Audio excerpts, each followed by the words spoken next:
إلى حضرة النبي المصطفى سيدنا محمد صلى الله عليه وآله وسلم، ثم إلى أرواح آبائه وآله وأصحابه الكرام، ثم إلى أرواح والدينا ومشايخنا ووالديهم وجميع المسلمين والمسلمات والمؤمنين والمؤمنات، وخصوصا إلى مؤلف هذا الكتاب شيء لله ولهم. الفاتحة. أعوذ بالله من الشيطان الرجيم. بسم الله الرحمن الرحيم. الحمد لله رب العالمين. إياك نعبد وإياك نستعين.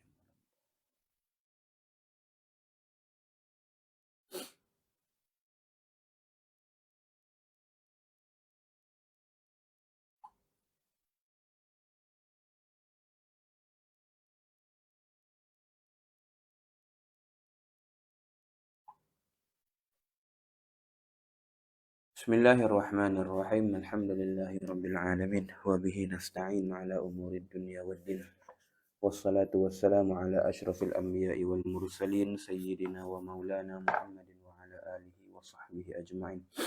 اللهم صل على سيدنا محمد محيي النفوس صلاة تسعدنا بها في جميع الدروس، وعلى آله وصحبه وبارك وسلم. سبحانك لا علم لنا إلا ما علمتنا إنك أنت العليم الحكيم، ولا حول ولا قوة إلا بالله العلي العظيم. رب اشرح لي صدري ويسر لي أمري واحلل عقدة من لساني يفقه قولي. اللهم علمنا ما جهلنا وذكرنا ما نسينا وانفعنا بما علمتنا واجعلنا من المخلصين. اللهم افتح قلوبنا في طلب العلم وارزقنا الإخلاص فيه والعمل به والنشر به حتى يأتينا اليقين. اللهم افتح قلوبنا فتوح العارفين وفقهنا في الدين وعلمنا التأويل، وآتنا بفضلك أفضل ما تؤتي عبادك الصالحين، واجعلنا من الذين يستمعون القول فيتبعون أحسنه. ربنا آتنا من لدنك رحمة وهيئ لنا من أمرنا رشدا. صلى الله وسلم عليه وعلى آله والحمد لله رب العالمين. أما بعد.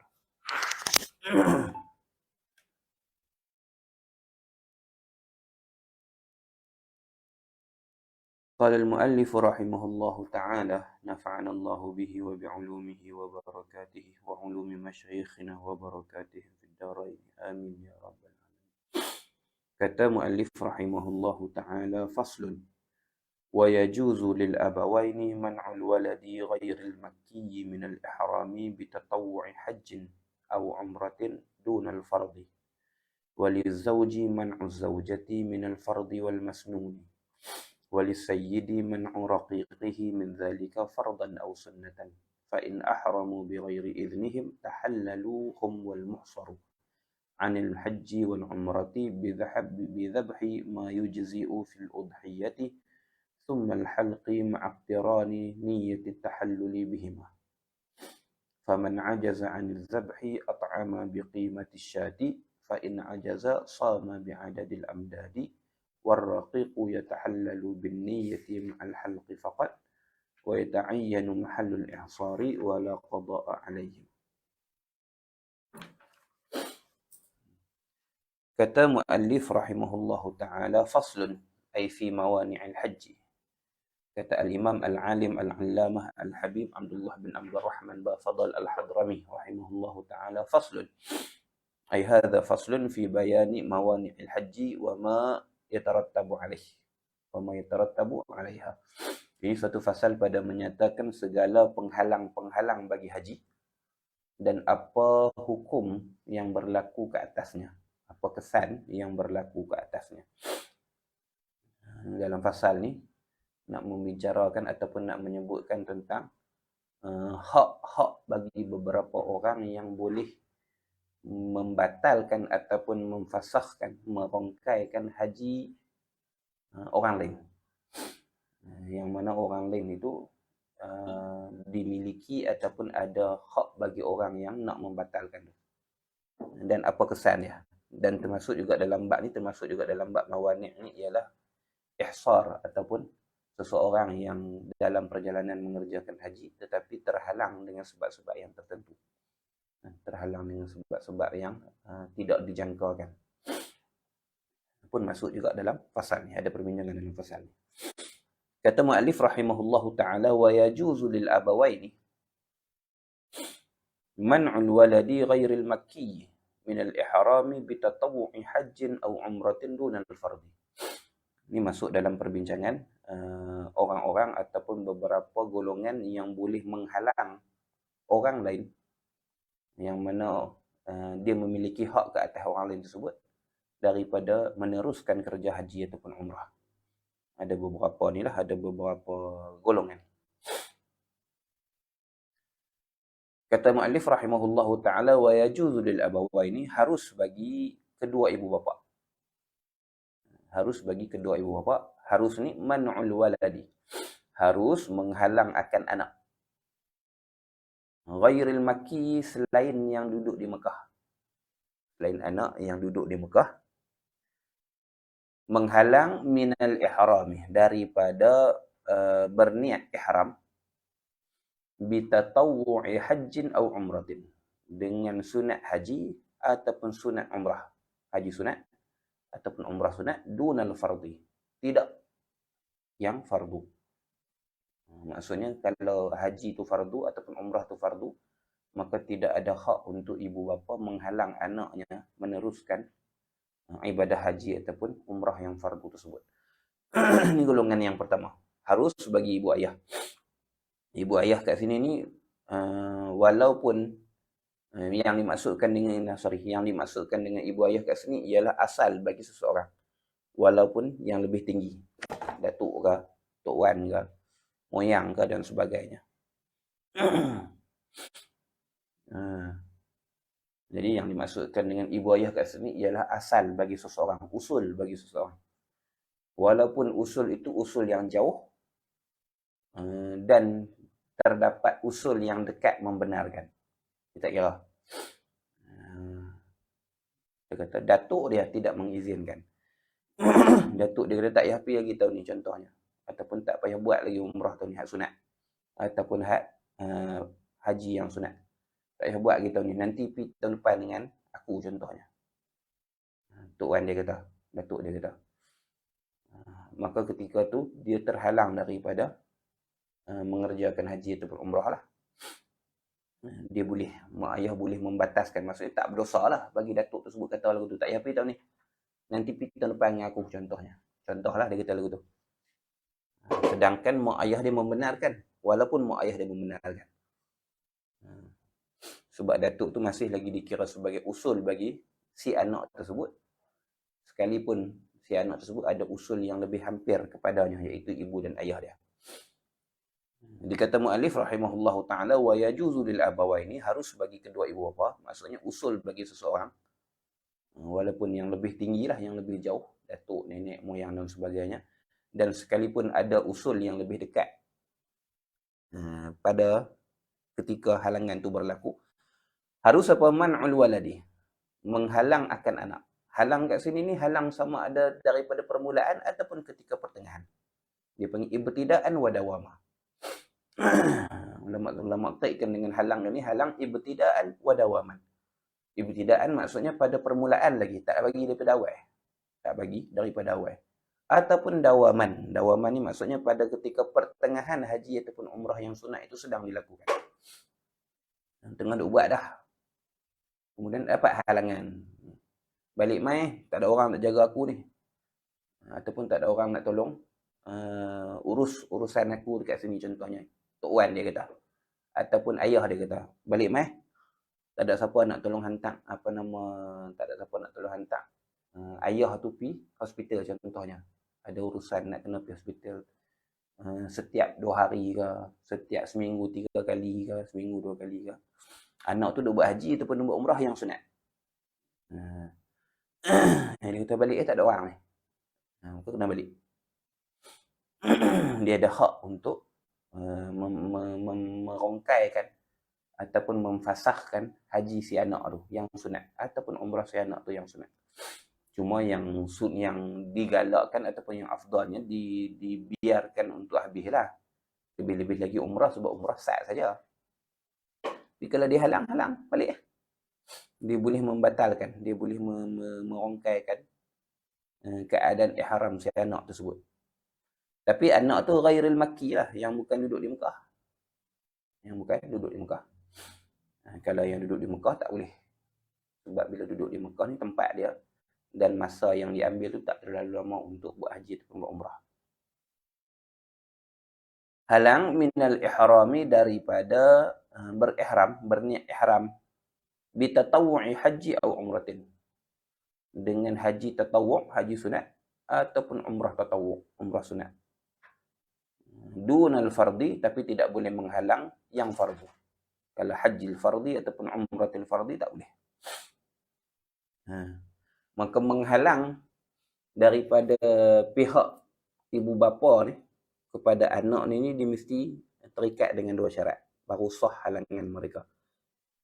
Baru sah halangan mereka. Dia ada dua syarat. Yang pertamanya, si usul tu sendiri, mak ataupun ayah dia tu sendiri, salah seorang mereka tu tidak mengerjakan haji pada umrah yang sama ataupun pada tahun yang sama. Kalau mereka pun pergi buat, tak boleh halang anak lah.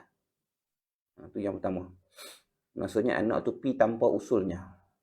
Anak tu buat haji ataupun umrah yang sunat ni tanpa usulnya.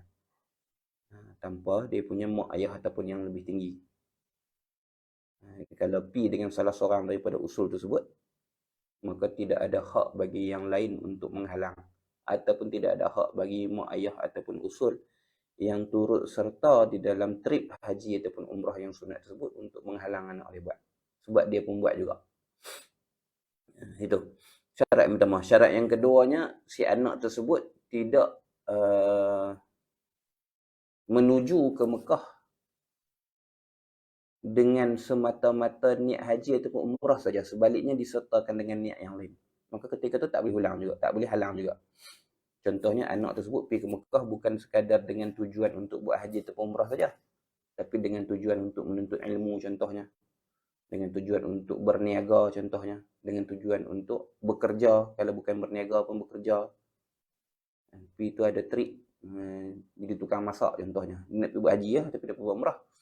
Dalam masa yang sama dia ambil upah sebagai tukang masak, dia ambil kontrak sebagai tukang masak. Maka pada ketika tu mak ayah tak boleh halang. Sebab bukan dia pergi ke Mekah tu semata-mata untuk mengerjakan haji dan umrah yang sunat saja. Sebaliknya ada tujuan lain bersama. Maka pada ketika tu tak boleh dihalang perjalanan anak tersebut dan niat ihram anak tersebut. Jadi dua syarat tu. Syarat yang pertama, mak ayah tu, usul tersebut tidak bersama-sama mengerjakan haji ataupun umrah yang sunat tu. Syarat yang keduanya, anak tersebut pergi menuju ke Mekah bukan semata-mata dengan niat haji ataupun umrah saja. Sebaliknya ada tujuan lain di sampingnya. Tujuan untuk ilmu, tujuan berniaga, tujuan bekerja dan sebagainya. Gitu.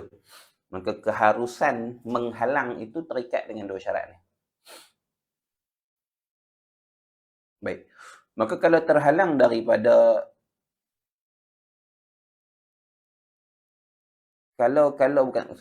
kalaulah dua syarat ini tidak dipenuhi. Kalaulah dua syarat ini tidak dipenuhi. Salah satu daripada syarat itu void. Sama ada salah seorang daripada ibu ayah itu, salah seorangnya turut sama mengerjakan haji dan umrah itu, satu. Ataupun anak tu pergi bukan tujuan semata-mata untuk mengerjakan haji dan umrah yang sunat sahaja, bahkan pergi dengan tujuan yang lain bersama. Sama ada menuntut ilmu, bekerja, berniaga dan sebagainya. Jadi ternafi salah satu daripada dua syarat tu. Ataupun ternafi kedua-dua syarat tu. Boleh jadi ternafi dua-dua syarat. Boleh jadi ternafi salah satu daripada syarat tersebut. Maka tidak disyaratkan izin pada masalah anak ni. Maksudnya anak perlu minta izin daripada mak ayah.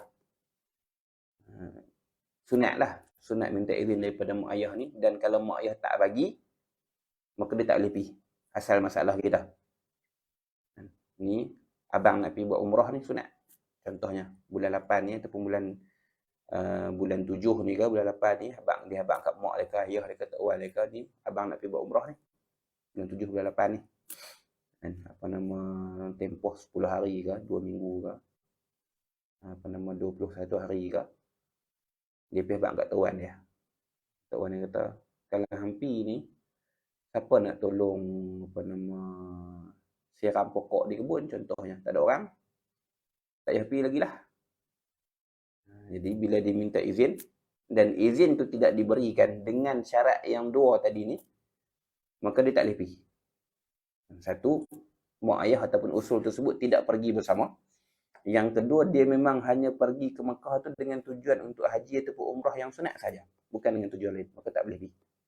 Tapi kalau ternafi salah satu daripada dua syarat ni, sama ada Tok Wan tupi juga, ataupun si mak ayah tupi juga, satu, ataupun anak tupi dengan tujuan yang lain sama. Contohnya dia mutawif.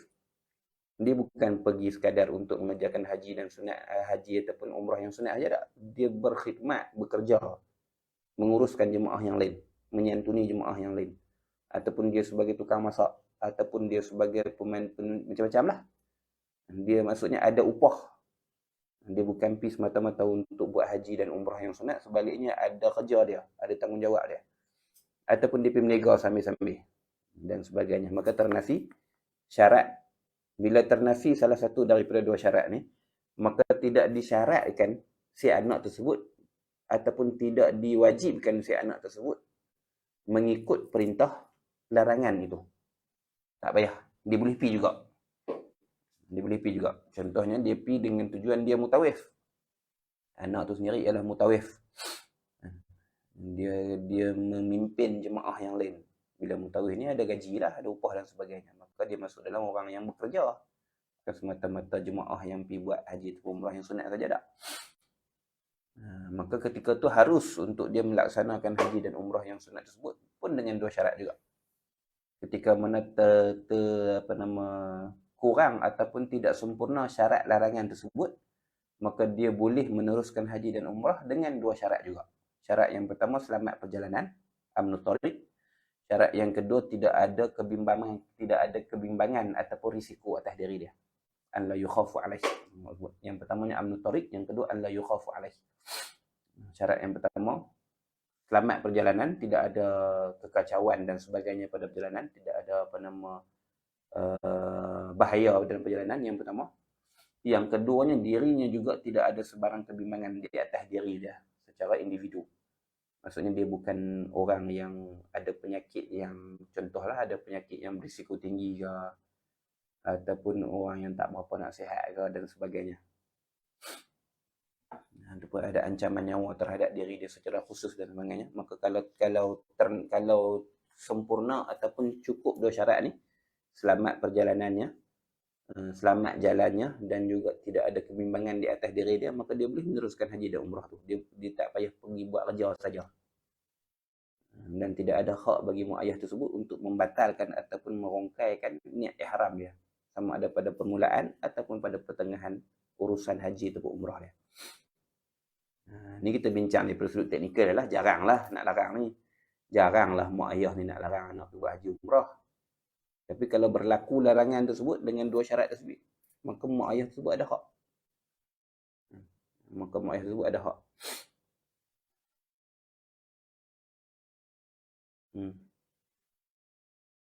Contoh dia adik dia nak nikah. Macam-macam lah kes ni. Adik dia nak nikah ke apa, nak kenuri ke apa ke.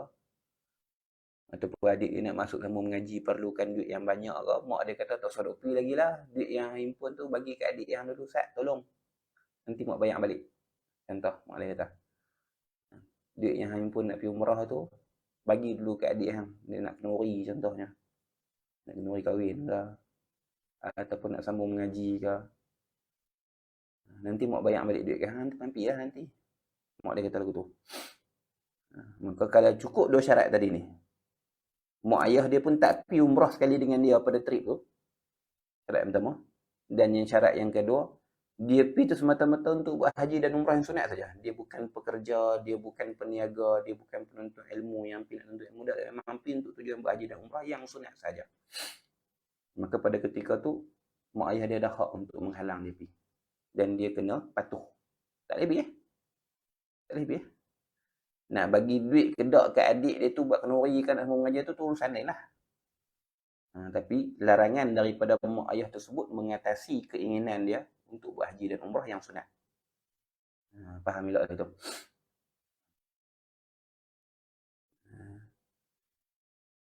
Dunal fardhi, bukan haji dan bukan yang fardu. Maksudnya kalau umrah tu umrah fardu, dia tak nak buat umrah sekali lagi pun seumur hidup dia. Ataupun bukan haji yang fardu, maka tidak ada hak untuk mak ayah halang. Tidak ada hak untuk mak ayah halang. Tapi kalau ni bukan yang fardu, hanya yang sunat saja, maka ada hak untuk mak ayah halang dengan dua syarat tadi ni.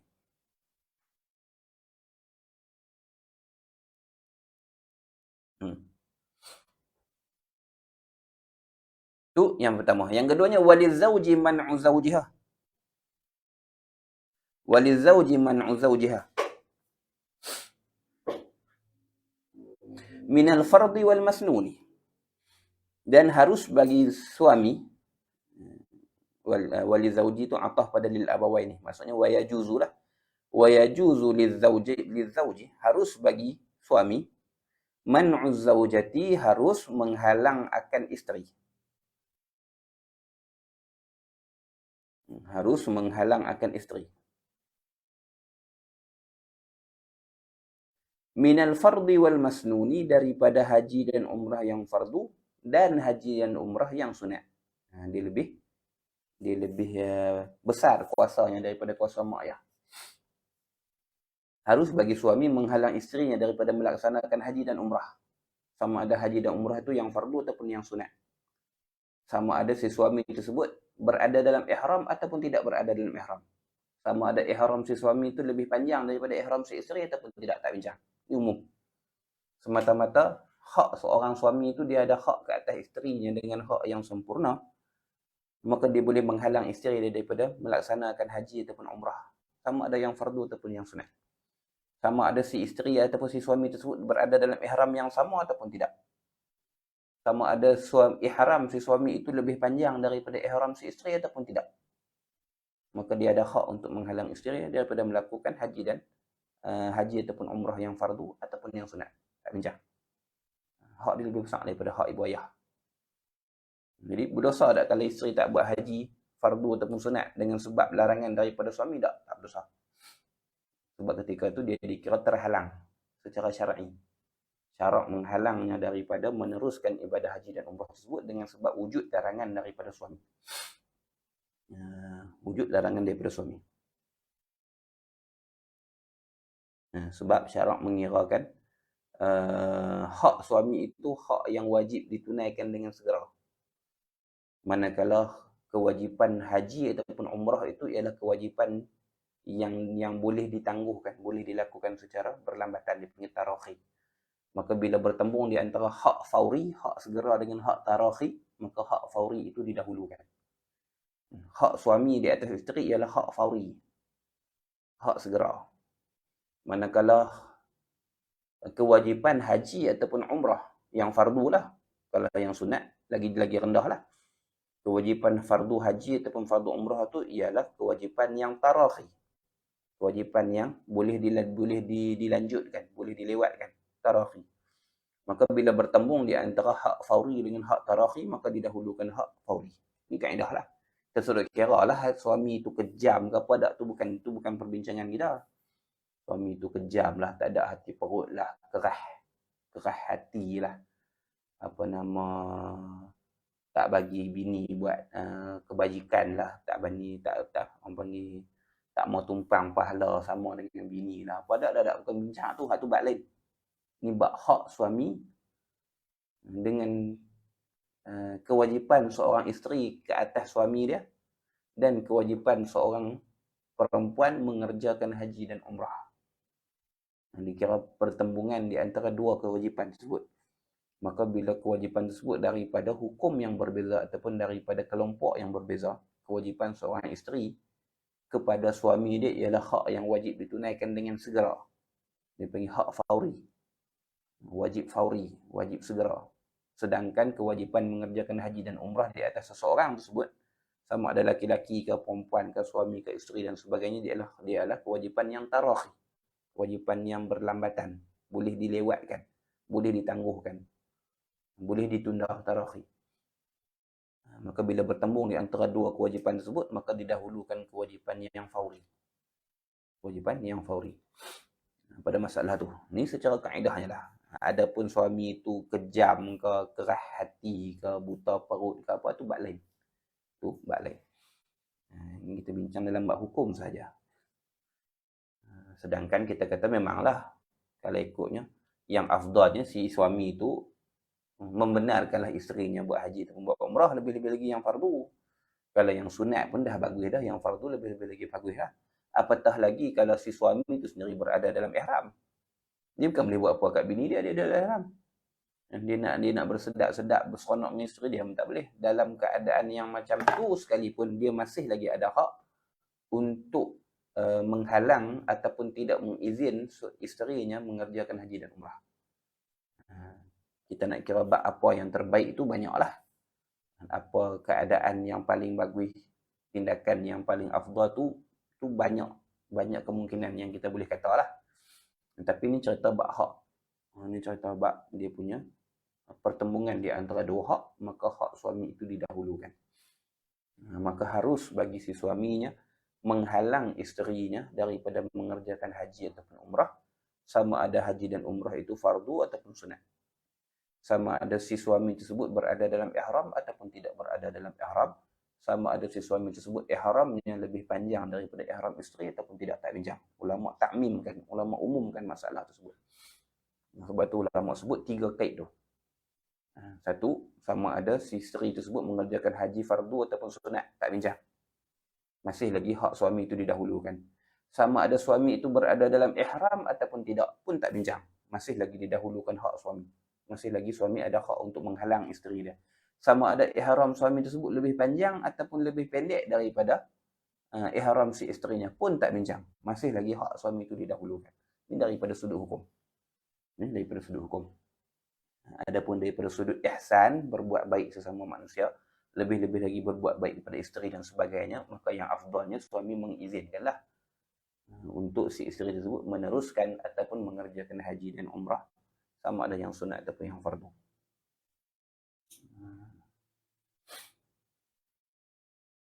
Sebab tu dalam bab suami isteri ni sunat bagi si isteri meminta izin kepada suaminya setiap kali nak niat ihram haji ataupun umrah.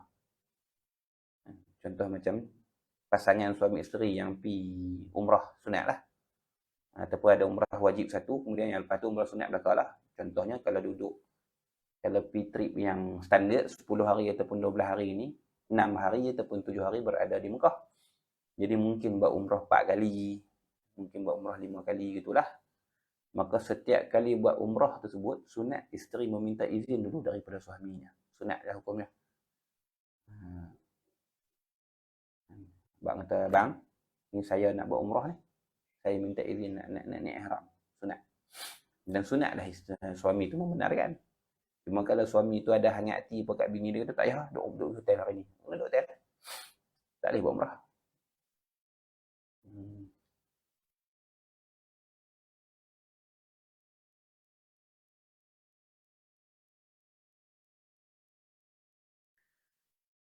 Itu yang kedua. Walisayyidi man'u raqiqihi min zalika fardan aw sunnatan. Golongan yang ketiga, dan bagi penghulu, pemilik hamba, ni masalah yang kita mengaji secara teori sajalah. Pemilik hamba, man'u raqiqihi, menghalang hambanya. Hamba yang berada di bawah pemilikannya. Min zalika, daripada demikian itu, haji ataupun fardu haji ataupun umrah tersebut, fardan atau sunnatan, fardu ataupun sunat pun sama juga. Sebab hamba ialah milik sempurnanya bagi penghulu. Ini bukan wang gaji tak, dia hamba. Dia merupakan hak milik penghulunya secara sempurna. Kalau penghulu dia kata AA lah, kalau penghulu dia kata BB lah. Dia bukan wang gaji, orang yang diberi upah bayang gaji bulanan, dia ada hamba. Ini cerita buat hamba lah. Dan tak ada zaman kita lah. Ini secara teori saja. Gitu. Tiga ni, yang disebutkan dalam kitab ni lah. Kalau yang disebutkan dalam kitab ni, ditambah satu lagi. Iaitu yang keempatnya ialah adain, orang yang berhutang. Bila mana tidak diizinkan oleh pemberi hutangnya untuk mengerjakan haji dan umrah. Sama ada haji dan umrah tersebut, yang fardu ataupun yang sunat. Sama juga. Orang yang berhutang dain. Pemberi hutangnya nama dia madinun. Orang yang berhutang dainun. Maka harus bagi madin, harus bagi pemberi hutang, menghalang dan mencegah, tidak membenarkan bagi orang yang berhutang dengan dia tu, dain tersebut, daripada mengerjakan haji ataupun umrah yang sunat ataupun yang fardu. Sekalipun hutang tersebut masih lagi belum sampai masa untuk dibayar. Itu. Sebab modal yang dikeluarkan untuk membayar hutang tersebut berkemungkinan tak sempat untuk dicari semula untuk membayar hutangnya pada ketika sampai tempoh masa untuk membayar hutang. Jadi untuk menjaga hak madin, hak pemberi hutang tersebut, maka syarak mengizinkan madin menghalang dain. Syarak mengizinkan pemberi hutang untuk menghalang orang yang berhutang daripada mengerjakan haji ataupun umrah. Ini pun sama dalam bab hak. Dalam bab hak. Macam mana hak suami isteri itu lebih kurang macam itulah. Walaupun tak sepenuhnya sama. Tapi pemberi hutang, madin, ada hak di atas dain, atas penghutang. Sebab bila dia pergi buat haji dan umrah, mesti dia nak pakai duit. Dan ada kemungkinan duit yang dipakai tersebut tidak sempat untuk dicari semula untuk dijadikan pembayaran kepada pemberi hutang.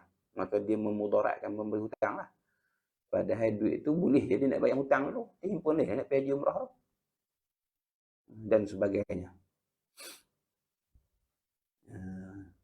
Maka depa juga madin juga, pemberi hutang juga mempunyai hak untuk menghalang dain orang yang berhutang daripada mengerjakan haji dan umrah, sama ada haji dan umrah itu yang fardu ataupun yang sunat. Itu yang keempat. Dalam kitab kita tiga lah. Dalam kitab kita ni, mak ayah satu, suami dua, dan penghulu hamba tiga. Kita campur lagi satu, empat. Iaitu madin, pemberi hutang. Fa'in ahramu bi ghairi idnihim. Maka dalam masalah-masalah ni, anak tu ke, si isteri ke, hamba tu ke, ataupun orang yang berhutang tu dengan masalah yang kita tambah tadi ni. Fa'in ahramu bi ghairi idnihim. Maka jika berihram mereka itu kembali kepada tadi ni. Furu' anak tu, isteri dan hamba, termasuk juga dengan dain, orang yang berhutang tersebut. Mereka berihram sama ada haji ataupun umrah bi ghairi idnihim, dengan ketiadaan izin mereka.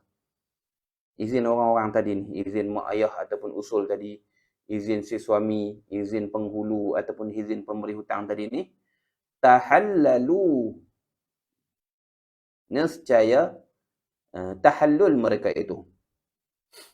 Nescaya tahallul mereka itu. Tahallul ni keluar daripada ihram. Ihram tu maksudnya pengharaman, tahallul maksudnya penghalalan lah. Maka keluar daripada ihram maksudnya menjadi halal mereka itu. Hum tu dhamir fa'il yang ada dalam tahallul lah, sebab dia nak atafkan muhsar atas hum tu. Jadi dia kena keluarkan dhamir. Sebab tak sah nak ataf muhsar tu kepada dhamir yang berada dalam fi'il tu. Sebab tu kena keluarkan hum tu. Asalnya tahallalu wal muhsaru lah.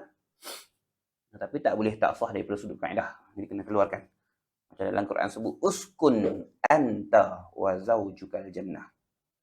Jadi anta tu daripada dhamir anta tu asalnya berada dalam uskun lah. Cuma nak ataf zawjuka tu tak boleh ataf atas dhamir yang berada dalam fi'il. Tak boleh. Maka dia kena keluarkan jadi dhamir yang munfasil. Maka baru boleh sah diatafkan isim lain ke atas dhamir tersebut. Dia punya tujuan itu. Ini pun samalah tahallaluhum wal musar. Nescaya jadi halal lah mereka itu, keluar daripada ihram mereka itu yang tadi ni, dan juga wal muhsar, dan orang yang terhalang, muhsar, orang yang terhalang daripada meneruskan ibadah haji dan umrah. Itu muhsar. Wal muhsaru 'anil haji wal umrati, dan yang terhalang daripada mengerjakan haji dan umrah. Tahallalu tu menjadi halal tersebut, keluar daripada ihram jadi halal bi dhabhi ma yujzi'u fil udhiyah, dengan menyembelih sesuatu yang, maksudnya haiwan yang yujzi'u fil udhiyati, memadai dalam sembelihan korban. Ni pengidam lah ni. Ni pengidam ihsar ataupun dam tartib wa ta'dil namanya. Sembelih, summal halqi, kemudian bercukur. Yang kedua kena buat, sembelih, kemudian bercukur ataupun menghilangkan rambut di kepala macam yang kita bincangkan dalam kelas-kelas yang lepas. Sama ada dengan cukur ataupun gunting atau mencabut dengan sebagainya. Sekurang-kurangnya 3 lah.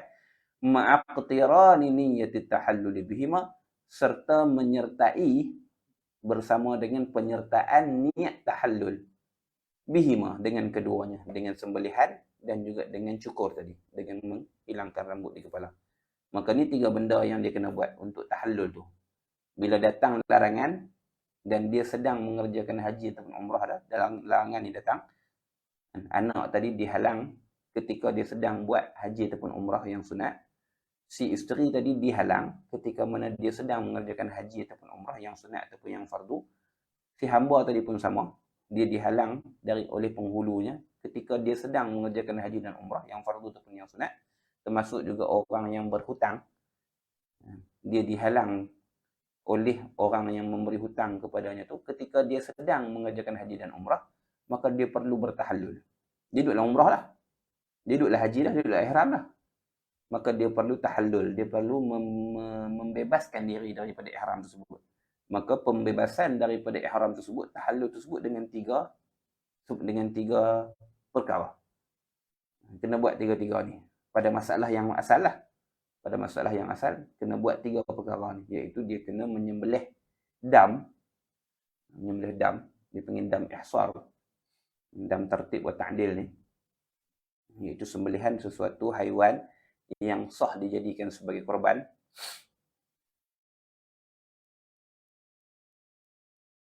Kemudian dia bercukur ataupun menghilangkan rambut di kepalanya, sekurang-kurangnya 3 lah. Dan disertakan dengan niat tahallul pada kedua-dua perkara tersebut. Sembelih korban tadi, sembelih dam tadi dengan niat untuk tahallul, dan bercukur juga dengan niat untuk tahallul, maka dia tahallul. Maka dia bebas daripada ihram tersebut. Dia dah bebas daripada status ihramnya. Jadi buat sekerat jalan lah. Buat sekerat jalan saja. Kena qada tak? Tak kena. Tak kena qada. Sebab dia bukan wajib. Kewajipan itu ditangguhkan. Tak kena qada. Sebab dia bukan dia yang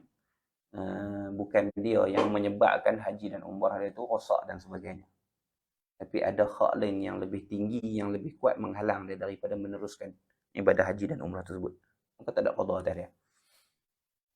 Adapun kalau masih lagi belum ada haji yang fardu yang dia telah buat, maka haji fardu tu masih ada lah. Dia tetap kena buat haji fardu tu nanti. Cumanya hak tu nak kena qada tak? Tak kena. Tak kena qada. Habis.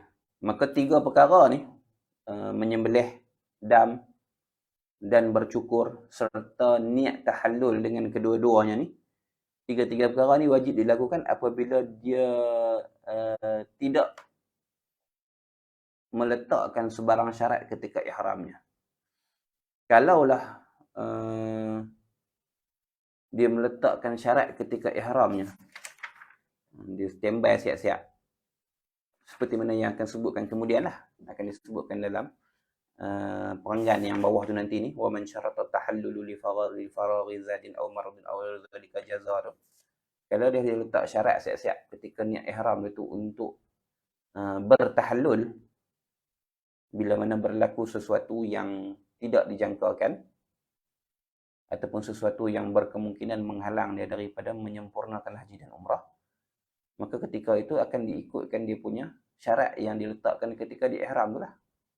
Contoh kalau ketika di ihram tu dia kata sahaja aku berihram haji ataupun sahaja aku berihram umrah, sahaja aku mengerjakan haji ataupun umrah dan aku berihram dengannya kerana Allah Ta'ala, sekiranya dia letak syarat itu dalam niat ihram dia, sekiranya aku terhalang daripada menyempurnakan ibadah haji ataupun umrah ini, maka aku bertahallul serta merta.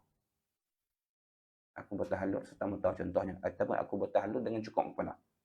Maka berdasarkan kepada syarat yang diletakkan ketika dalam ihram tersebut, ketika niat ihram tersebut, maka dilaksanakan sesuai dengan syarat dia. Jadi kalau dia kata aku bertahlul dengan bercukur saja, maka bercukurlah, tak perlu kepada sembelih dam. Kalau dia kata aku tahlul serta merta tanpa bercukur dan tanpa sembelih dam, maka tak wajib sembelih dam dan tak wajib bercukurlah. Automatik tahlul terus. Itu nanti akan dibincangkan belakang lah. Akan dibincangkan belakang.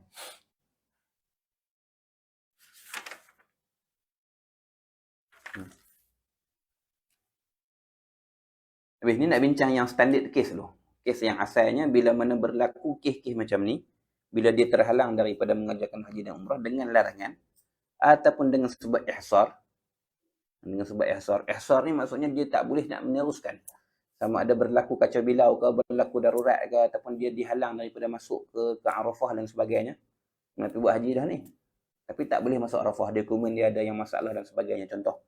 Maka dia dikira sebagai muqsar. Jadi dikira sebagai orang yang terhalang daripada mengerjakan haji dan umrah secara umum. Ada kemungkinan sesat dalam perjalanan ke, ada kemungkinan dia punya kenderaan dia rosak dalam perjalanan ke, menyebabkan dia tak sempat untuk sampai ke padang Arafah dalam masa yang ditetapkan. Sebab kalau tak sempat wukuf di Arafah, tak ada haji lah. Padahal dia dah naik haji dah. Maka yang ni dikira sebagai muhsar. Macam mana dalam peristiwa Nabi SAW nak masuk buat umrah tu dihalang dan tinggal di Hudaybiyah. Berhenti di Hudaybiyah, tak boleh masuk. Masyarakat Quraisy Mekah pada ketika tu tidak mengizinkan Nabi masuk ke Mekah tahun ni, tapi kena masuk tahun depan. Kan? Prasyarat sebelum Hudaybiyah tu. Antara syarat-syarat yang disebutkan dalam Hudaybiyah, dalam perjanjian Hudaybiyah, ialah tidak dibenarkan untuk mengerjakan umrah pada tahun ni daripada Hudaybiyah tu. Tapi kaum Quraisy Mekah pada ketika tu menyebutkan tak boleh buat umrah tahun ni, tapi main buat tahun depan. Tahun depan, okey. Tahun ni tak boleh.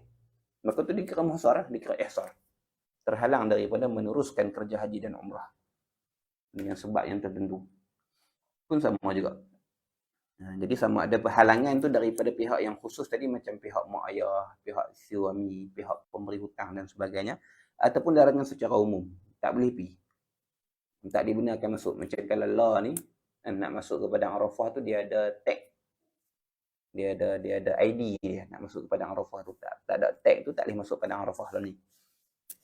Contohnya ID dia hilang ke, ataupun dia nak masuk secara sembunyi-sembunyi ke dan sebagainya, kan tu niat haji niat dah. Niat ihram haji niat dah. Tapi tak dibenarkan masuk ke padang Arafah. Maka dikira sebagai ihsar. Dikira sebagai muhsir. Orang yang terhalang daripada meneruskan kerja buat haji ataupun umrah. Contohnya dah niat umrah di tempat niat tu, di miqat tu. Padahal tidak dibenarkan untuk masuk Mekah. Dengan banyak sebab lah. Contohnya kat Mekah berlaku kekacauan, maka sebarang jalan masuk ke Mekah ditutup. Tidak ada sebarang urusan keluar masuk Mekah. Contohnya pemerintah Mekah mengatakan seminggu tak boleh keluar masuk, contohnya. Yang dalam tak boleh keluar daripada Mekah, orang yang keluar Mekah nak masuk Mekah tak boleh. Dia dah niat ihram haji dan dia dah niat ihram umrah dah. Dah mai daripada miqat dah. Tak boleh masuk. Sampai seminggu. Seminggu lama. Sedangkan umrah ni boleh buat dalam tempoh berapa jam je. Kalau setakat 3 hari itu masih lagi boleh duduk dalam ihram. Masih lagi dikatakan oleh ulama 3 hari itu masih lagi belum dibenarkan untuk tahallul bagi orang yang mengerjakan umrah kiranya terhalang. Kalau lebih daripada 3 hari, maka baru dibenarkan tahallul, baru dibenarkan untuk merongkaikan ihramnya. Banyak kes lah, banyak kes. Banyak sebab. Terhalang daripada masuk Mekah, terhalang daripada masuk Masjidil Haram, macam lah. Duduk Mekah dah.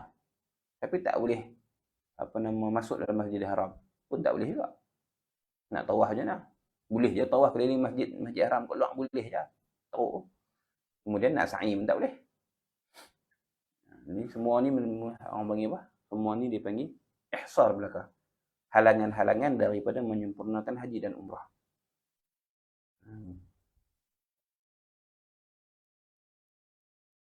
Baik, maka secara asasnya, ni 3 benda yang dia kena buat. Yang pertama, dia kena dam.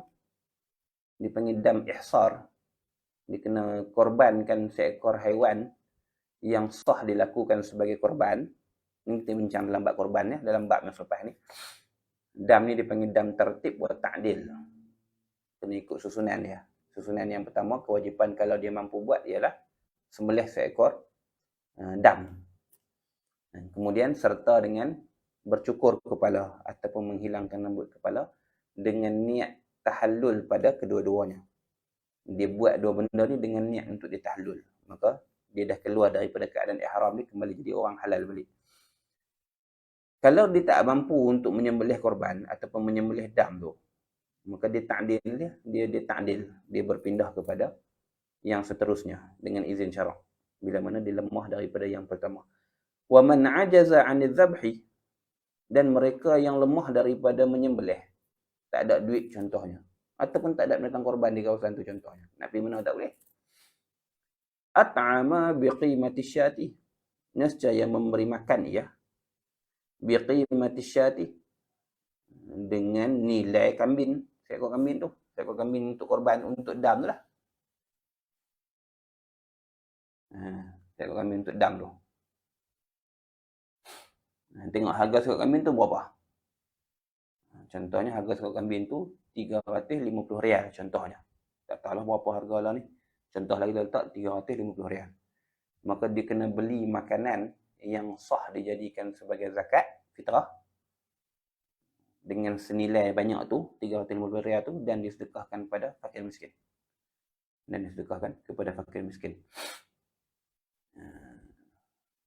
Bersama dengan cukur dan niat tahallul tu jugalah, tu jangan lupa. Yang dia tak mampu ialah sembelih. Cukur dengan niat tahallul tu mampu. Jadi bila tak mampu tu hanya sembelih, maka sembelihan itu ditukar dengan pemberian makanan dengan senilai harga sembelihan tu. Buat itu saja kedak serta dengan cukur dan niat tahallul lah. Jangan lupa pasal cukur dengan niat tahallul tu, kena sekali ya. Bagi makan makanan yang sah dijadikan zakat fitrah. Depa sana gandum lah, tepung lah. Beli tepung, beli gandum dengan harga 350 rial tu, harga seekor kambing tu. Kemudian disedekahkan kepada fakir miskin. Kemudian bercukur kepala dengan niat tahallul. Barulah keluar daripada ihramnya dan kembali menjadi halal. Kalau tak boleh juga, duit tak ada. Bukan kata nak beli kambing pun tak ada duit, nak beli makanan pun tak ada duit lah. Contohnya. Kalau tak boleh juga, fa'in ajaza sama bi'adadil amdadi. Kalau lemah juga daripada at'ama tu, lemah daripada it'am, ajaza anil it'am, kalau dia tak mampu juga untuk memberi makan tadi ni, sama bi'adadil amdadi, nescaya berpuasa ia dengan bilangan cupak makanan tu. 350 rial tadi boleh beli berapa banyak gandum, berapa cupak gandum contohnya. Dengan 350 rial tadi. 350 rial tu ialah harga seekor kambing contohnya. Dengan 350 rial tu berapa cupak gandum yang boleh dibeli. Berapa cupak gandum yang boleh dibeli. Maka contohnya 350 rial tu kita kata boleh beli 350 bahagi 2, 150, 175. Kita kata contohnya 175 cupak. Contoh. Kita kata contohlah 175 cupak. Maka dia kena puasa 175 hari. Ganti daripada bilangan cupak yang sepatutnya boleh dibeli dengan harga seekor kambing tadi. Puasa dalam masa yang sama bercukur dan niat tahallul lah. Cukur, niat tahallul, kemudian sambung puasa tu. Habis. Warraqiqu yatahallalu binniyati ma'al halqi faqat. Hamba pula, kalau hamba, tahallul dengan niat dengan bercukur sahaja.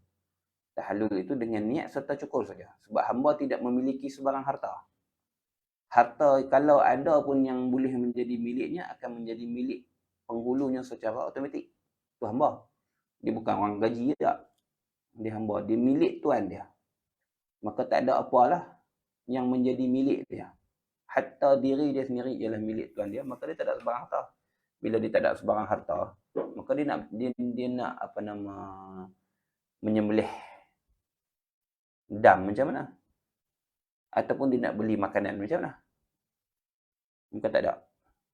Bila dia memang tidak ada harta untuk langsung untuk membeli kambing contohnya, untuk memiliki kambing, sebab dia memang tak ada hak memiliki.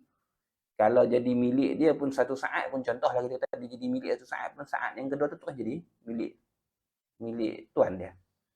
Maka dia tak ada lah. Dia tak ada kewajipan dalam bab dam ni bagi dia. Dalam bab dam ni tak ada kewajipan bagi dia. Yang ada ialah bercukur dengan niat tahallul saja, sebab dia hamba. Ni secara teori lah, kita tak bincang lah, bab ni panjang. Kemudian katanya wa yata'ayyanu mahallul ihsar, dan tertentulah oleh tempat ihsar, tempat yang terhalang ni. Bila masa yang terhalang, di tempat mana yang terhalang, maka di situlah dilakukan sembelihan, cukur dan sebagainya tadi ni. Sembelihan tu buat kat situ, kalau pemberian makanan pun buat kat situ, bercukur pun buat kat situ, niat pun kat situ lah.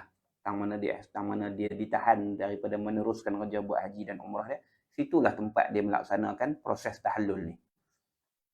Wa yata'ayyanu mahallul ihsar ay walau fil halli, kata ulama, walaupun ihsar tersebut berlaku di tanah halal.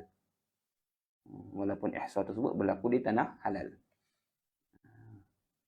maka disembelih korban kat situ, macam Nabi sembelih korban kat Hudaybiyah. Sembelih korban kat situ, apa nama, sembelih dam, Nabi sembelih dam kat Hudaybiyah tu, sembelih kat situ, bercukur kat situ, dan niat tahallul pun kat situ, walaupun tanah halal. Walaupun tanah halal. Wala qada'a alaihim, dan tidak ada qada ke atas mereka itu, macam yang disebut tadi. Pasal apa tak ada qada? Sebab tidak ada kecuaian daripada pihak mereka. Ni bukan cuai tak, ni masalah tak dapat izin. Di masalah tak dapat izin, tak dibenarkan, ataupun terhalang daripada masuk ke Mekah dan Madinah untuk melaksanakan, terhalang daripada memasuki Mekah untuk menyempurnakan haji dan umrah contohnya. Maka kecuaian tu bukan daripada pihak mereka, tetapi ada faktor luaran yang lain, maka tak dikenakan qada ke atas mereka. Jadi bila dia tahallul tu macam dia tak pernah buat lagi lah haji dan umrah tu. Bila dia tahallul pada pertengahan jalan, seolah-olahnya benda tu tak buat daripada awal, maka tak ada qada, tak ada apalah. Sekiranya masih lagi dia perlu melakukan haji fardu, maka kefarduan haji tu masih lagi ada atas diri dia. Kiranya dia masih lagi belum melakukan umrah yang fardu, maka kewajipan melakukan umrah fardu tu masih lagi ada atas diri dia. Tapi yang tahallul ni tak kena qada. Tak kena qada. Gitu. Habis. Wa man syarata tahallulah li faraghi zadin aw maradin aw ghairi dhalika jaza. Ini masalah ketika mana diniatkan ihram tersebut, dia niat bersyarat, dan ini niat yang digalakkan oleh ulama. Sebab kemungkinan untuk berlama-lama dalam ihram tu dia menakutkan. Duduk lama dalam ihram ni dia akan menyebabkan lebih banyak lagi pantang larang yang kita akan langgar secara sengaja ataupun tak sengaja. Dan dalam bab pantang larang ni ada bab yang sengaja pun kena, tak sengaja pun kena. Terlupa pun kena, tak terlupa pun kena. Jadi berlama-lama dalam ihram sebab sesuatu yang tak dapat dielakkan ini merupakan satu benda yang menakutkan lah, satu benda yang menyusahkan. Maka ulama menggalakkan seseorang itu niat ihramnya dengan niat bersyarat. Niat ihramnya dengan niat bersyarat. Maka kalau dia letakkan syarat tahallul pada ketika niat ihram itu, maka dilaksanakan bila berlaku benda yang disyaratkan tu, maka diikutkan syarat tersebut dalam bab tahallul dia. Kita tengok contoh dia. Dia kata wa man syarata tahallulah, barang siapa yang mensyaratkan tahallul. Syarat ni pada ketika niat ihram itu lah, fi niyyati ihramihi lah. Dia syarat tahallul pada dalam niat ihram dia. Sahaja aku mengerjakan haji dan ataupun umrah dan berihram dengannya kerana Allah Ta'ala. Kemudian ditambah sikit, sekiranya berlaku sekian-sekian contohnya. Sekiranya ada benda berlaku sekian-sekian, maka aku tahallul. Itu contohnya, antara contohnya. Dia ada 3 atau 4 contohnya. Maka wa man syarata tahallulah, sesiapa yang mensyaratkan tahallul semasa niat ihramnya, bukan lepas daripada niat ihram tak, semasa niat ihram. Li faraghi zadin, kerana habis bekalan contohnya. Contoh, aku sahaja aku mengerjakan haji ataupun sahaja aku mengerjakan umrah dan aku berihram dengannya kerana Allah Ta'ala. Sekiranya habis modal aku, sekiranya habis bekalan aku, sekiranya habis duit aku, maka aku tahallul. Contoh dia niat lagu tu. Disyaratkan lagu tu. Au maradin, ataupun sakit.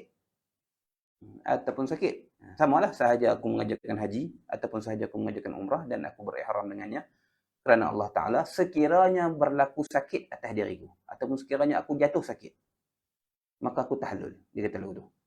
Diletakkan syarat tu. Perempuan contohnya, sekiranya tidak habis haidku ataupun tidak kering darahku dalam masa 3 hari contohnya, ataupun dalam masa 2 hari, ataupun dalam masa 4 hari, ataupun sepanjang aku berada di Mekah contohnya, maka aku tahallul. Contoh dia kata lagu tu. Dia nak pergi tu dekat-dekat dah dengan masa datang haid dia tu, contohnya lah. Dia nak pergi tu, dia ada kitaran. Seorang perempuan dia tahu kitaran haid dia bila dan sebagainya. Lagi pula ada tanda-tanda nak main haid bila dan sebagainya. Dia tu badan dia pula, dia tahu lah, dia tahu lagu mana tu. Waktu ketika dia naik ihram tu, dia masih lagi belum datang haid, tapi dah ada tanda-tanda yang tak lama lagi datang haid lah. Adalah badan dah bagi signal lah. Masa turun darah tu dah dekat. Ataupun dia tahu dah, aku selalunya hari bulan ni akan turun haid contohnya. Walaupun tak ada sebarang tanda, tapi adatnya begitulah. Maka dia niatlah, sahaja aku mengerjakan haji ataupun sahaja aku mengerjakan umrah dan aku berihram kerananya, kerana Allah Ta'ala. Sekiranya aku kedatangan haid, maka aku tahallul. Contoh dia niat macam tu. Itu contoh. Dan sakit kat sini ni, kalau ikut khilaf di antara Imam Ibn Hajar dengan Imam Ramli.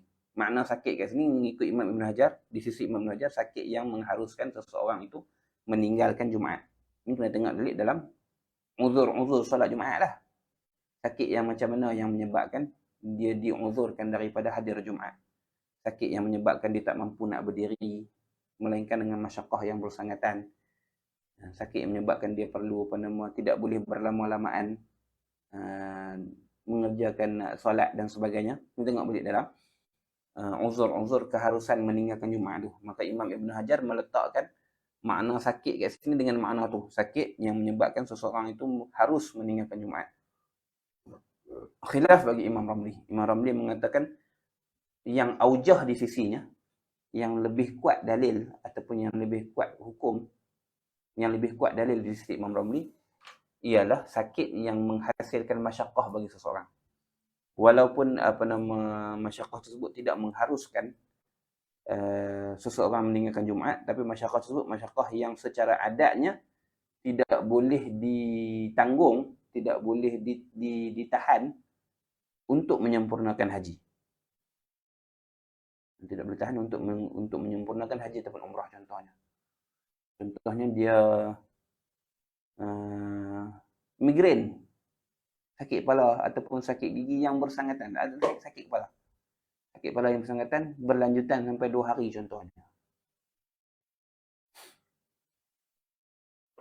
Dan sebagainya lah. Maka di sisi Imam Ramli, sakit itu lebih umum lah. Sama ada sakit tersebut sakit yang mengharuskan meninggalkan solat Jumaat ataupun tidak. Adapun si Imam Hajar, sakit yang mengharuskan meninggalkan solat Jumaat saja. Jadi khilaf di antara Imam Ramli dengan Imam Hajar dalam bab sakit ni lah. Au ghairi zalika, ataupun selainnya. Selain daripada zalika, selain daripada putus bekalan, selain daripada sakit tu, yang lain ialah hajat-hajat yang diterima pada syarak. Sebab-sebab yang diterima pada syarak.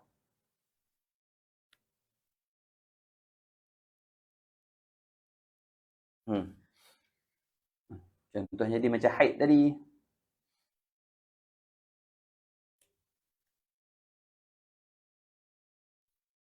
Dan sebagainya. Hukum dia, mereka yang mensyaratkan tahallul ni dengan kait-kait seumpama ni sakit dan bila harus maka dilakukan, dia akan melakukan sesuai dengan apa yang dia niatkan lah. Sesuai dengan apa yang dia kaitkan sebagai syarat tersebut.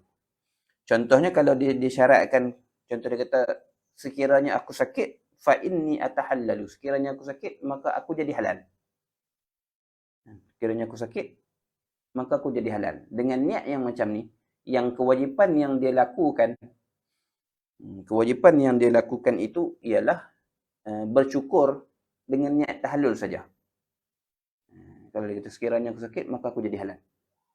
Itu satu bentuk niat. Ataupun dia kata sekiranya aku sakit, aku jadi halal tanpa dam, tanpa sembelihan. Pun sama juga. Bila dia kata tanpa sembelihan, tanpa dam, maka wajib baginya bercukur dengan niat tahallul. Sama aja. Nama tahallul tersebut, bila sebut kata tahallul, sekurang-kurangnya dengan bercukur dan niat. Tambah kalau lebih lagi bila ditaksiskan, ditentukan aku tahallul tanpa sembelih. Pun sama juga makna dengan aku tahallul tadi ni. Iaitu hanya dengan bercukur dan niat tahallul. Sebab makna bercukur tu makna tahallul tu asalnya ialah niat tahallul dengan cukur. Itu yang paling last. Ataupun dia niat, sekiranya aku sakit, aku tahallul dengan sembelihan. Contohnya.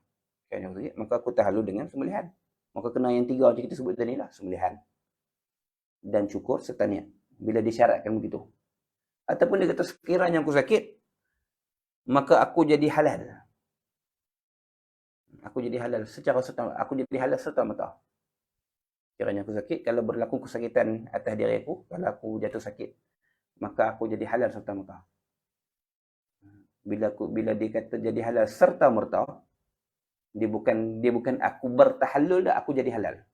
Bertahallul ni perbuatan mengeluarkan diri daripada ihram. Itu tahallul. Dan ni dia kata aku jadi halal. Maksudnya secara automatik, secara serta-merta. Sirtu halalan contohnya.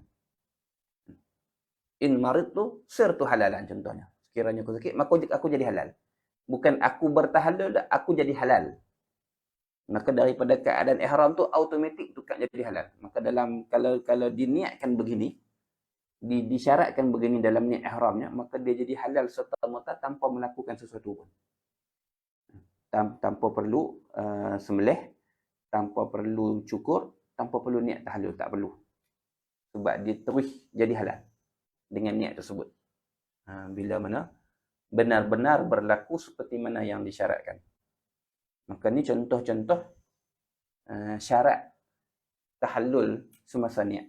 Dan ini digalakkan lah. Digalakkan. Lebih lagi kita bukan orang Mekah yang nak pergi tu kadang-kadang tu kali yang terakhir dan sebagainya kita pergi dan sebagainya, maka dia akan menyusahkan kita kalau menyebabkan kita tak boleh sempurnakan haji ataupun umrah dan dia mengambil masa yang lebih lama. Contoh perempuan yang dalam haid.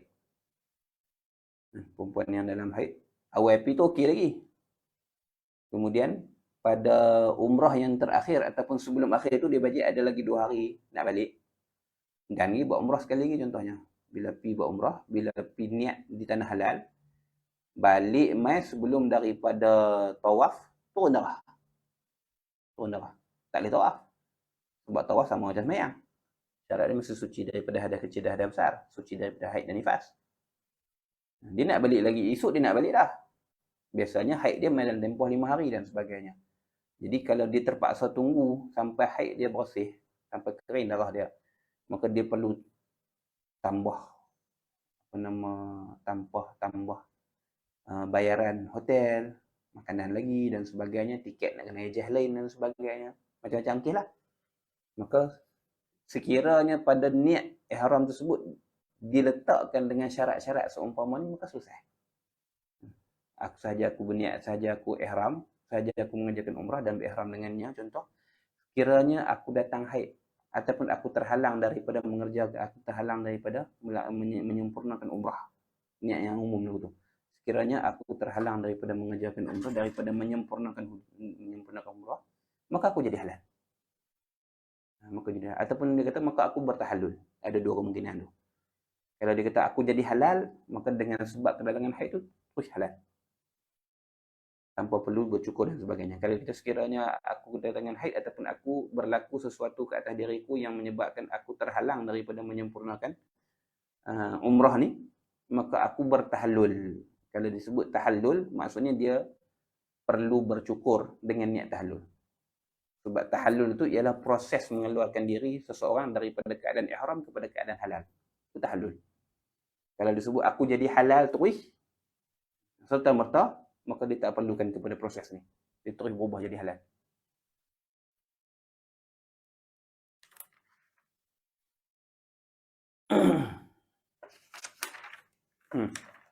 Qala rahimahullahu ta'ala.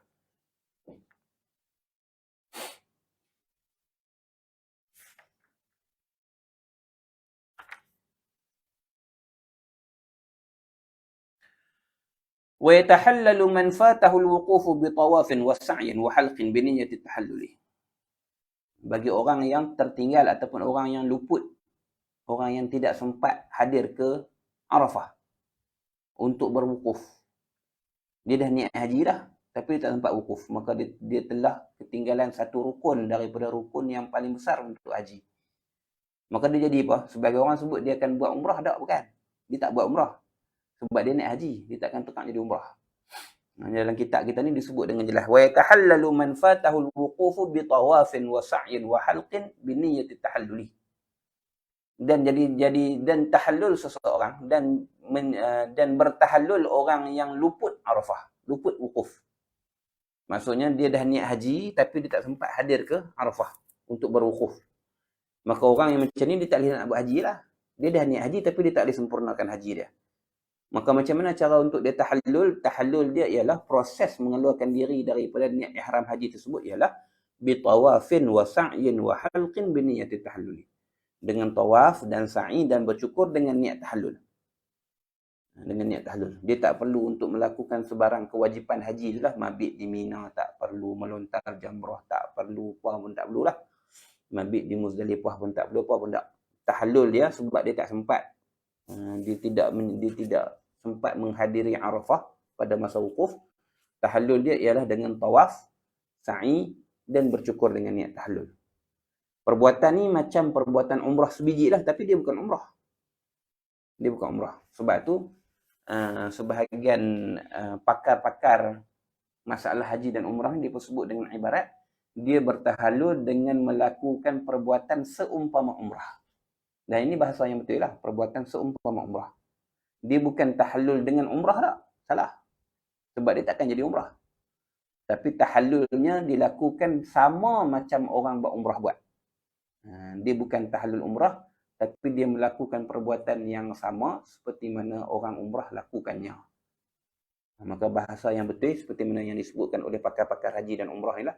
Orang-orang yang faqih dalam masalah haji dan umrah ni, bila ditanya tentang masalah ni, dia pun akan sebut dengan dia akan bertahallul dengan melakukan perbuatan yang sama seperti umrah. Sama seperti umrah bukan umrah.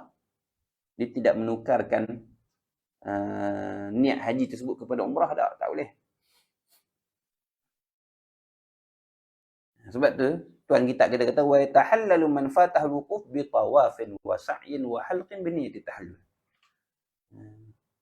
Proses tahallul bagi orang yang luput untuk hadir di Arafah berwukuf ialah dengan tawaf dan sa'i dan bercukur dengan niat tahallul. Dia tak sebut tu bi amal umrah, tak sebut lagu tu. Walaupun bendanya lebih kurang sama, tapi makna dia berbeza. Sebab dia bukan buat umrah. Dan ini disebutkan dengan jelas oleh Al-Imam Ibn Hajar dalam Tuhfah. Imam Ibn Hajar sebut wa ma ata bihi la yanqalibu umratan li'anna ihramahu in aqada binusukin fala yansarifu li ghairihi. Ni kalam yang disebutkan dalam Tuhfah. Imam Ibn Hajar kata perbuatan yang dia lakukan itu tidak menukar benda tersebut jadi umrah. Dia bukan asal dia niat haji kemudian dia sempurnakan dengan umrah, bukan. Haji dia tu dah tak sempurna. Tapi bila tak sempurna, sepatutnya tak boleh keluar daripada, selagi mana tak sempurna haji, tak boleh keluar daripada ihram. Dia kekal dalam ihram sebab bila dia niat ihram dengan haji, dia kena buat haji bagi habis lah. Dan ni haji dia confirm tak habis. Sebab apa tak habis? Sebab tak sempat wukuf di Arafah. Rukun tak ada. Jadi cara untuk mengeluarkan dirinya daripada tahallul, daripada ihram haji tersebut, kaifiat tahallulnya macam ni. Kaifiat tahallulnya ialah dengan tawaf dan sa'i dan bercukur dengan niat tahallul. Macam orang yang ditahan tadilah. Cara tahallul dia ialah dengan sembelih dam, bercukur dan niat tahallul. Itu cara dia untuk tahallul. Dalam bab ni, bagi orang yang tidak sempat berwukuf di Arafah, cara tahallul dia ialah dengan tawaf, sa'i dan bercukur dengan niat tahallul. Ini cara tawaf, ini cara tahallul. Dipanggil cara ataupun proses untuk mengeluarkan dirinya daripada ihram hajinya. Adakah jadi umrah? Tak jadi umrah.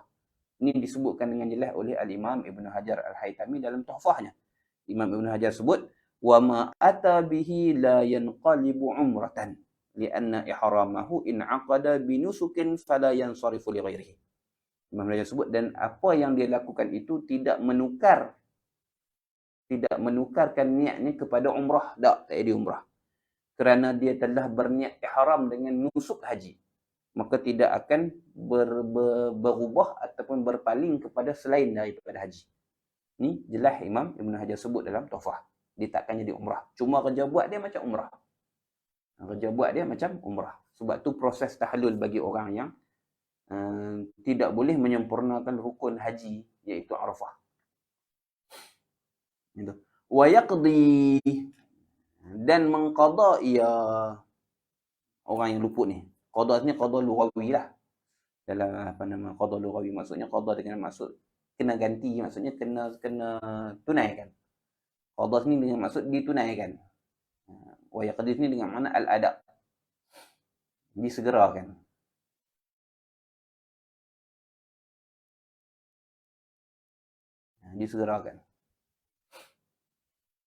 Disegerakan ni maksudnya disegerakan tawaf sa'i semua tu lah. Dia tak payah tunggu banyak hari. Disegerakan. Wa yaqdi, dan mengqada ia maksud melaksanalah ia tawaf sa'i dan bercukur tu ai alal fawri, betul itu. Wa yaqdi ai alal fawri. Dia kena sempurnakan dengan segera. Tawaf sa'i dan bercukur tersebut. Dia tak payah tunggu mabit di Muzdalifah, kemudian melontar jamrah 3 hari, 11, 12, 13 Zulhijjah, bermalam di Mina pula, tak payah, segera kan.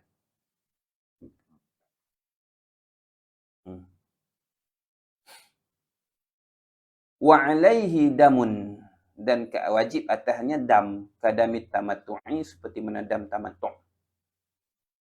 Seperti mana dam tamattu'. Dam orang yang melakukan umrah di dalam musim haji, yang dia buat haji tersebut, iaitu dam tartib dan takdir lah. Nama dam tamattu' ialah dam tartib wa takdir. Dia ada susunan dia, benda apa yang dia kena buat dan kena takdir. Kalau tak ada benda tu, kena takdir dengan benda lain tu. Kita bincang dah dalam bab tamattu' dulu awal, pada niat ihram tu.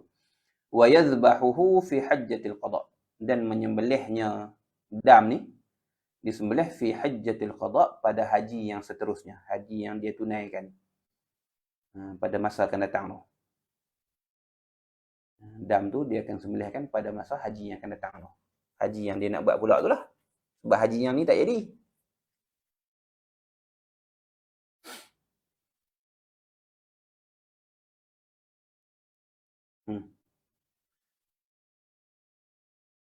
Habis, kemudian katanya wa kullu damin wajaba yajibu dhabhuhu fil haram illa damal ihsan. Dan setiap dam, setiap sembelihan haiwan lah. Setiap dam ni diambil daripada makna asalnya iraqatud dam. Asal dam tu asal darah. Bahasa penuh dia ialah iraqatud dam, menumpahkan darah. Maksudnya sembelih lah. Mensembelih dengan niat dia sama dengan korban juga lah. Tapi dia sini khusus kepada masalah haji dan umrah. Yang nama dam ni. Dia panggil hadiyu. Kalau istilah dia panggil hadiyu, salah satunya. Hadiah kepada fakir miskin di tanah haram. Nama dia hadiyu. Hadiah kepada penduduk-penduduk yang fakir miskin di tanah haram. Juga disebut sebagai iraqatid dam. Kemudian diringkaskan sebut dam. Darah saja. Maksudnya sini ialah menyembelih binatang dengan sebab yang tertentu lah. Dengan sebab-sebab ataupun dengan kerana melanggar sebarang pantang larang dalam ihram, maka disebutkan sebagai dam. Wa kullu damin, dan setiap dam, setiap haiwan sembelihan yang wajib kerana melanggar pantang larang ihram ni, yajibu zabhuhu fil haram, wajib disembelih fil haram, dalam tanah haram. Dalam tanah haram. Supaya dia punya daging dia itu akan diagihkan kepada fuqara wal masakin tanah haram. Illa damal ihsar, melainkan dam ihsar macam kita bincang tadi. Dam ihsar disembelih pada tempat dia ditahan tu lah. Dam kerana ihsar, dam kerana terhalang daripada menyempurnakan haji dan umrah. Terhalang daripada masuk Mekah contohnya. Maka di mana tempat berlaku ihsar itu, di mana tempat berlakunya halangan tersebut, maka di situlah disembelih dam ihsar. Walaupun pada tanah halal. Jadi kita sebut tadi. Lain daripada dam ihsar, dam yang lain semuanya kena buat di tanah haram. Wal afdalu fil haji fi Minah. Yang afdalnya fi haji, dalam musim haji ini, dalam dam yang berkaitan dengan pantang larang haji ini, dilaksanakan fi Minah, di Minah. Di Minah kalau kita tengok ada dia punya kandang binatang yang luas lah untuk sembelih dam tu. Lambak-lambak lah kalau hari raya haji tu, cambah-cambah lah manusia dekat Mina ni. Di tempat dia. Meriah tak sangka lah. Pilah siapa ada kesempatan, kalau buat umrah pun pilah ziarah. Tengok dia punya. Tapi waktu kalau bukan musim haji ni, ziarah kosong lah. Tengok tempat sajalah. Kambing pun tak ada itu. Tapi kalau musim haji, siapa yang pergi musim haji, pilah. Tengok tempat orang sembelih di Mina tu berlambak-lambak. Manusia jenuh. Hak mana yang nak ambil dagingnya, hak mana yang nak sembelihnya, binatang macam-macam lah tu. Pergi tengok. Wa fil umrati, dan pada umrah, dam yang dilakukan kerana melanggar pantang larang dalam umrah ni, yang afdalnya di Marwah. Wa fil umrati al marwatu, di Marwah. Di Marwah. Lah orang tak buat lah di Marwah tu. Sebab kawasan Bukit Marwah tu dah duduk dalam Masjidil Haram dah ni. Cuma kalau yang asalnya dulu dekat Bukit Marwah tu lah. Habis sempurna tahallul, cukur kepala bila dah selesai umrah, dan habis sa'i dah, kemudian cukur kepala, kemudian sembelih di situ lah. Bagi orang yang buat tamattu' dan sebagainya. Fi ayyi waqtin sya'a, pada mana-mana masa yang ia kehendaki. Pada mana-mana masa yang ia kehendaki. Cuma yang afdalnya disunatkan ialah pada hari tadhiyah, hari raya kurban, dan juga pada 3 hari tasyrik. Ini cuma yang disunatkan ialah pada ayyamut tadhiyah. Yang disunatkan pada hari-hari kurban. Hari kurban ialah 10 Zulhijjah, hari raya haji, 11, 12 dan 13, iaitu hari tasyrik. 11, 12 dan 13 Zulhijjah. Itu pada hari tasyrik. Itu yang afdalnya.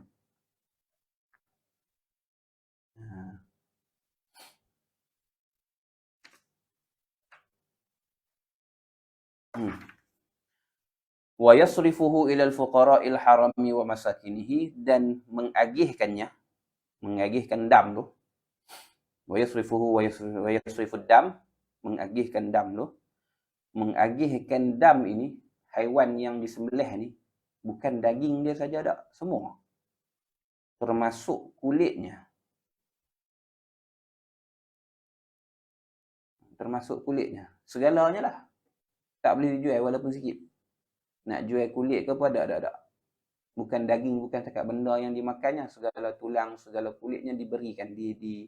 Yang tak boleh makan, macam isi perut yang tak dimakan tu, tak makan, tak payahlah.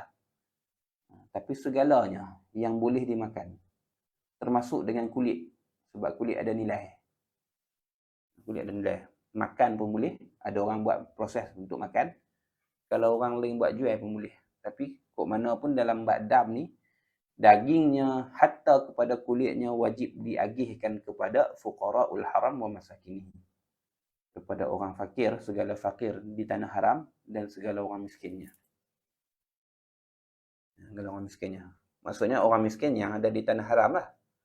Sama ada dia tu bermustautin di situ ataupun bukan bermustautin di situ tak kira lah, tapi dia orang miskin yang berada di tanah haram. Bukan mesti penduduk jati tanah haram lah, bukan mesti warga negara ataupun anak jati situ kan. Maksudnya diagihkan kepada fakir miskin yang berada di tanah haram ketika tu.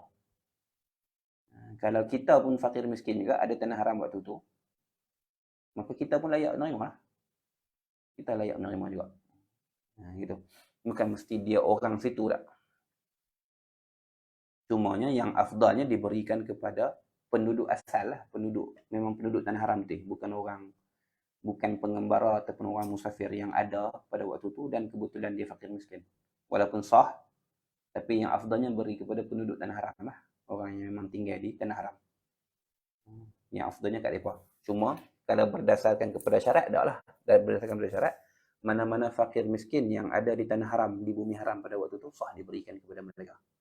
Itu syaratnya. Yang afdalnya diberikan kepada fakir miskin yang memang menetap di tanah haram. Itu yang afdalnya. Bagi semua ni akan tengoklah depa punya cara buat. Depa ada yang kadang-kadang tu tak betul sangat pun ada yang orang panggil kulit tu tidak dihadiahkan ataupun tidak disedekahkan tapi dijual dan sebagainya, diberikan sebagai upah penyembelih dak, tu semua tak boleh. Semua tak boleh. Nak upah penyembelih ke apa ke dan sebagainya kena bagi asin. Kena bagi duit asin. Dan segala sembelihan kita tu, korban dam kita tu sampai ke kulit-kulit tu kena sedekah. Sampai ke kulit-kulit tu kena sedekah. Lepas tu bila dah sedekah kepada fakir tu, dia nak jual ikut suka dia lah. Dah jadi milik dia dah. Dan daging tu pun, kalau dia dapat banyak lah, kawan dia dapat sumpuk, kalau dia dapat, contohnya, hari raya haji tu contoh dia dapat sampai 50 kilo daging contohnya. Ramai. Bagi kat dia belakang, 50 kilo. Dia nak jual, silakan lah. Dah jadi hak milik dia lah. Itu dah di luar daripada tanggungjawab kita dan memang dia berhak untuk jual. Tak ada masalah lah. Tapi kita sebagai pemilik dam tu, kita nak berikan sedikit dagingnya sebagai upah bagi penyembelih, tak boleh. Kita nak hadiahkan kulitnya kepada penyembelih sebagai hadiah dia ataupun sebagai upah dia pun tak boleh. Sebab dam itu, haiwan yang dijadikan sebagai dam itu perlu diagihkan kepada fuqara dan masakin semuanya yang boleh diambil manfaat. Maksudnya sebagai upah kepada penyembelih kena bagi asin. Duit ke ataupun beli daging lain bagi dia dan sebagainya. Nak jadikan hadiah kepada siapa-siapa pun kena bagi asin. Sebab dam ini khusus kepada fuqara dan masakin yang berada di bumi haram pada masa itu dan yang afdalnya diberikan kepada penduduk yang menetap di tanah haram. Habis itu. Kemudian katanya babul udhiyati, ini satu bab pada menyatakan hukum korban. Wallahu subhanahu wa ta'ala.